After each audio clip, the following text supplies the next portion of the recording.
Okay, so we're almost done with our steps here. And if it seems like a lot, it is. Okay, so don't panic. It's just this is just, what, challenging work looks like. It's not scary, it doesn't bite. You just gotta kind of handle it. I stopped right here. We're at step 4, our final step before we connect our points and get our parabola. These are the two values of x that I chose. Okay, if you want, this will be the only values of x I choose unless there's something funky going on. So I'm first going to substitute in x as positive 1. So that gives me y is equal to positive 1 squared minus 6 times 1 plus 2. All right? At this point, it's just arithmetic. 1 squared is 1. Negative 6 times 1 is negative 6 plus 2. Put this in your calculator. And your y is negative 3. So I put negative 3 right here. I hope you guys are following me, because this is serious business right here. Now let's do the same thing again with my different value of x. Let's do it for negative 1. So that's y equals negative 1 squared minus 6 times negative 1 plus 2. Well, negative 1 squared is just 1. Just 1.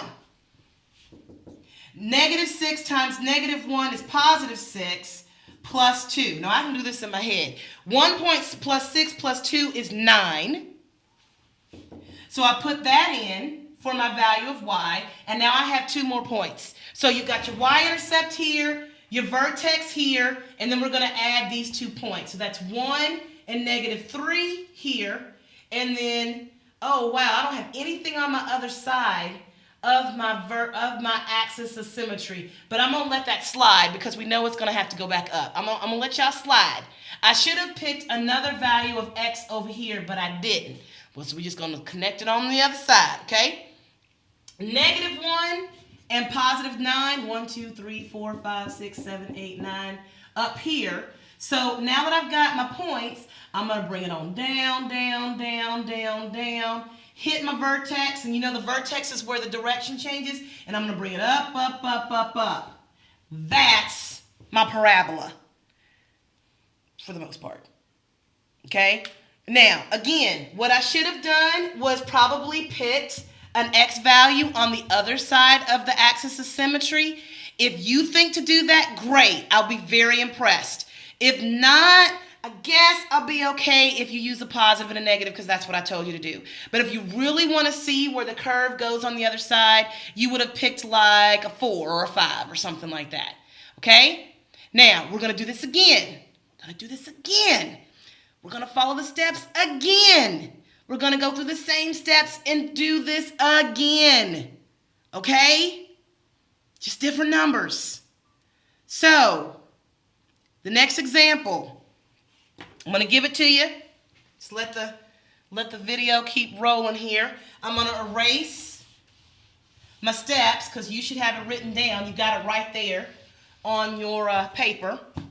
And let's let this function be, this is letter B. Oh, are we ready for a negative? I don't know.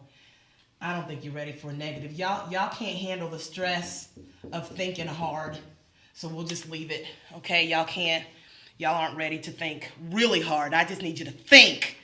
If I say think hard, think that may be a problem. So we're just gonna we'll just focus on thinking. We'll just take baby steps. All right, here's letter B. Now go through it. What is your A?